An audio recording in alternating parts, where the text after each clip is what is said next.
Good morning. Back with another chapter. Currently, we're reading The Lion, the Witch, and the Wardrobe, Book 1 in the Chronicles of Narnia by C.S. Lewis, illustrated by Pauline Baynes.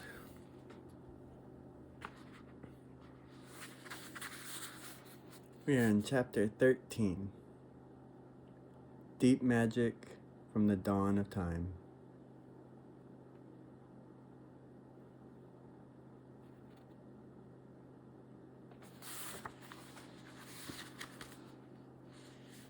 Now we must go back to Edmund. When he had been made to walk far further than he had ever known that anybody could walk, the witch at last halted in a dark valley all overshadowed with fir trees and yew trees. Edmund simply sank down and lay on his face, doing nothing at all, and not even caring what was going to happen next, provided they would let him lie still.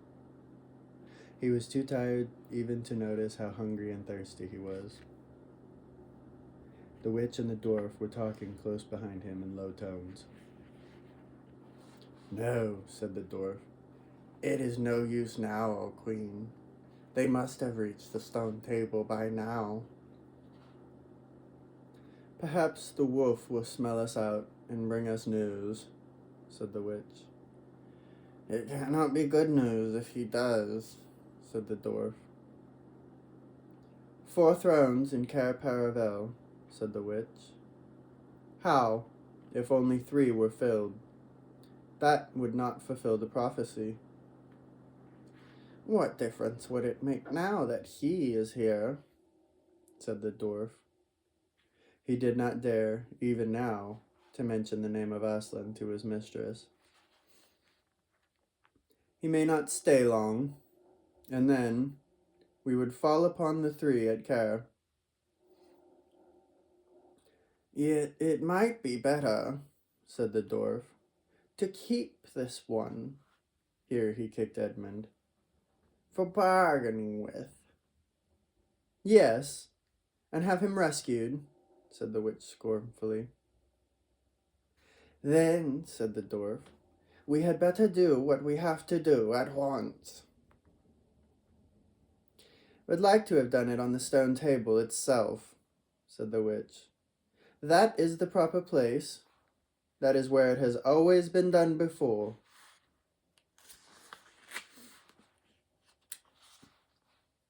"It will take a long time now before the stone table can again be put to its proper use," said the dwarf. "True," said the witch. And then, "Well, I will begin." At that moment, with a rush and a snarl, a wolf rushed upon them. "I have seen them. They're all at the stone table, with him. They have killed my captain, Fenris Ulf. I was hidden in the thickets and saw it all. One of the sons of Adam killed him. Fly! Fly!" "No," said the witch. "There need be no flying. Go quickly. Summon all our people to meet me here as speedily as they can. Call out the giants and the werewolves and the spirits of those trees who are on our side. Call the ghouls and the bogles, the ogres and the minotaurs. Call the cruels, the hags, the spectres, and the people of the toadstools. We will fight. What? Have I not still my wand? Will not their ranks turn into stone even as they come on? Be off quickly. I have a little thing to finish here while you are away." The great brute bowed its head, turned, and galloped away. "Now," said she, "we have no table. Let me see. We had better put it against the trunk of a tree." Edmund found himself being roughly forced to his feet. Then the dwarf set him with his back against a tree and bound him fast. He saw the witch take off her outer mantle. Her arms were bare underneath, and terribly white. Because they were so very white, he could not see much else. It was so dark in this valley under the dark trees. "Prepare the victim," said the witch. and the dwarf undid Edmund's collar and folded back his shirt at the neck. Then he took Edmund's hair and pulled his head back so he had to raise his chin. After that, Edmund heard a strange noise. Whiz, whiz, whiz. For a moment, he couldn't think what it was. Then he realized. It was the sound of a knife being sharpened. At that very moment, he heard loud shouts from every direction. A drumming of hooves, a beating of wings, a scream from the witch. Confusion all around him. And then he found he was being untied. Strong arms were round him, and he heard big, kind voices saying things like, "Let him lie down. Give him some wine. Drink this. Steady now. You'll be all right in a minute." Then he heard the voices of people who were not talking to him, but to one another. And they were saying things like, "Who's got the witch? Oh, I thought you had her. I didn't see her after I knocked the knife out of her hand. I was after the dwarf. Do you mean to say she's escaped? A chap can't mind everything at once. What's that? Oh, sorry. It's only an old stump." But just at this point, Edmund went off in a dead faint. Presently, the centaurs and unicorns, and deer and birds, they were, of course, the rescue party which Aslan had sent in the last chapter, all set off to go back to the stone table, carrying Edmund with them. But if they could have seen what happened in that valley after they had gone, I think they might have been surprised. It was perfectly still, and presently the moon grew bright. If you had been there, you would have seen the moonlight shining on an old tree stump and on a fair-sized boulder. But if you had gone on looking, you would gradually have begun to think there was something odd about both the stump and the boulder. And next, you would have thought that the stump did look really remarkably like a little fat man crouching on the ground. And if you had watched long enough, you would have seen the stump walk across to the boulder, and the boulder sit up and begin talking to the stump. For in reality, the stump and the boulder were simply the witch and the dwarf. For it was part of her magic that she could make things look like what they weren't. And she had the presence of mind to do so at the very moment when the knife was knocked out of her hand. She had kept hold of her wand also, so it had been kept safe too. When the other children woke up the next morning, they had been sleeping on piles of cushions in the pavilion. The first thing they heard from Mrs. Beaver was that their brother had been rescued and brought into camp late last night, and was at the moment with Aslan.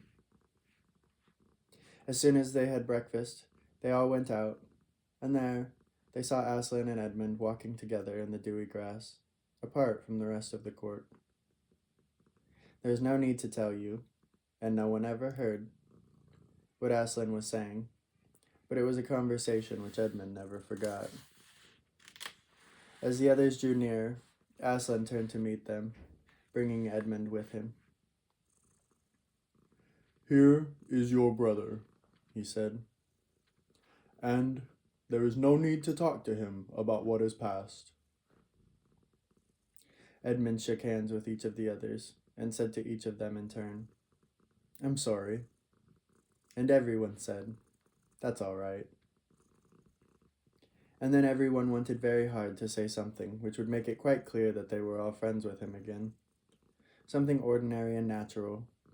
And, of course, no one could think of anything in the world to say. But before they had time to feel really awkward, one of the leopards approached Aslan and said, "Sire, there is a message from the enemy who craves audience."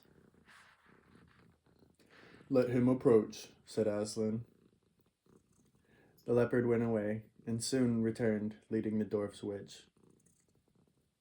"What is your message, son of earth?" asked Aslan.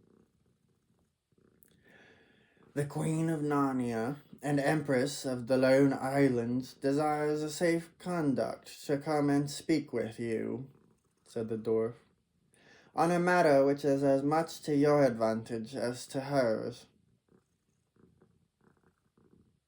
Queen of Narnia indeed, said Mr. Beaver. Of all the cheek. Peace, Beaver, said Aslan. All names will soon be restored to their proper owners. In the meantime, we will not dispute about noises. Tell your mistress, son of Earth, that I grant her safe conduct, on condition that she leaves her wand behind at the great oak. This was agreed to, and 2 leopards went back with the dwarf to see that the conditions were properly carried out. But supposing she turns the 2 leopards into stone, whispered Lucy to Peter. I think the same idea had occurred to the leopards themselves. At any rate, as they walked off, their fur was all standing up on their backs, and their tails were bristling, like a cat's when it sees a strange dog.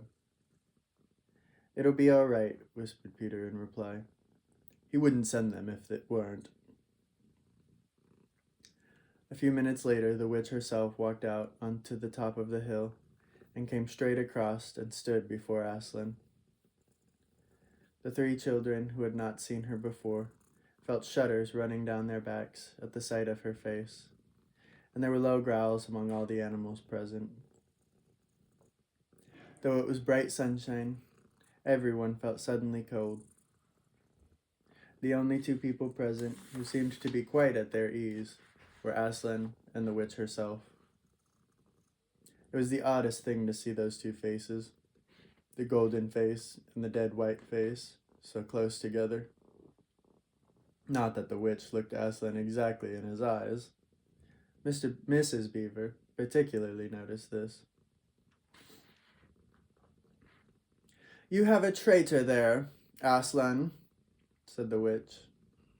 Of course, everyone present knew that she meant Edmund. But Edmund had got past thinking about himself after all he'd been through, and after the talk he'd had that morning with Aslan.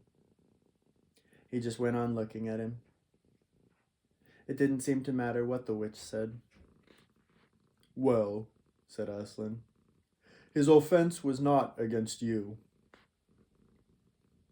Have you forgotten the deep magic? Asked the witch. Let us say I have forgotten it, answered Aslan gravely. Tell us of this deep magic. Tell you, said the witch, her voice growing suddenly shriller. Tell you what is written on that very stone table, which stands beside us. Tell you what is written in letters deep as a spear is long, on the trunk of the world. Tell you what is engraved on the scepter of the emperor beyond the sea. You at least know the magic which the emperor put into Narnia at the very beginning. You know that every traitor belongs to me as my lawful prey, and that for every treachery I have a right to kill. Oh, said Mr. Beaver, so that's how you came to imagine yourself a queen, because you were the emperor's hangman. I see. Peace, Beaver, said Aslan with a very low growl. And so, continued the witch, that human creature is mine. His life is forfeit to me. His blood is my property.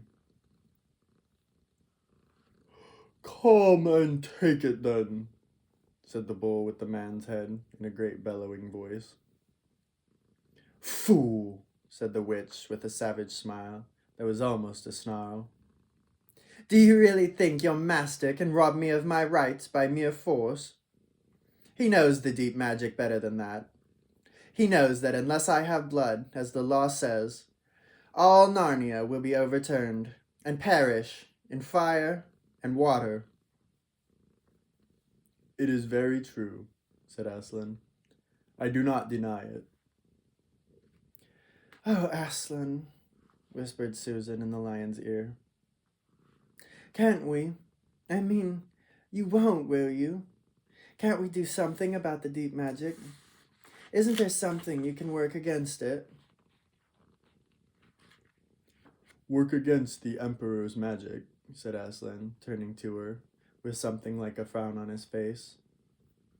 And nobody ever made that suggestion to him again. Edmund was on the other side of Aslan, looking all the time at Aslan's face. He felt a choking feeling, and wondered if he ought to say something. But a moment later, he felt that he was not expected to do anything, except to wait, and do what he was told.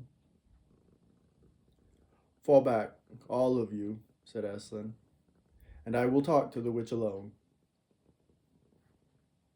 They all obeyed. It was a terrible time, this, waiting and wondering while the lion and the witch talked earnestly together in low voices. Lucy said, "Oh, Edmund," and began to cry. Peter stood with his back to the others, looking out at the distant sea. The beavers stood holding each other's paws with their heads bowed.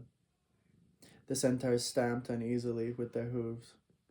But everyone became perfectly still, in the end, so that you noticed even small sounds, like a bumblebee flying past, or the birds in the forest down below them, or the wind rustling the leaves. And still the talk between Aslan and the White Witch went on. At last they heard Aslan's voice. "You can all come back," he said. "I have settled the matter. She has renounced the claim on your brother's blood." And all over the hill there was a noise, as if everyone had been holding his breath, and had now begun breathing again. And then a murmur of talk. They began to come back to Aslan's throne.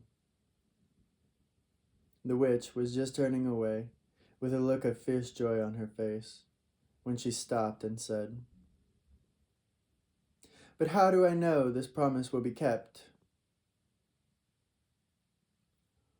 "Wow!"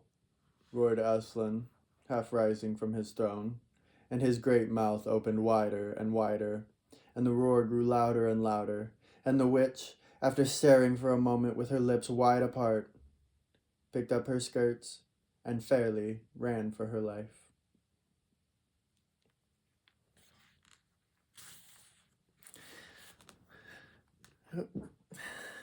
That's the end of our chapter today. Thanks for reading with me.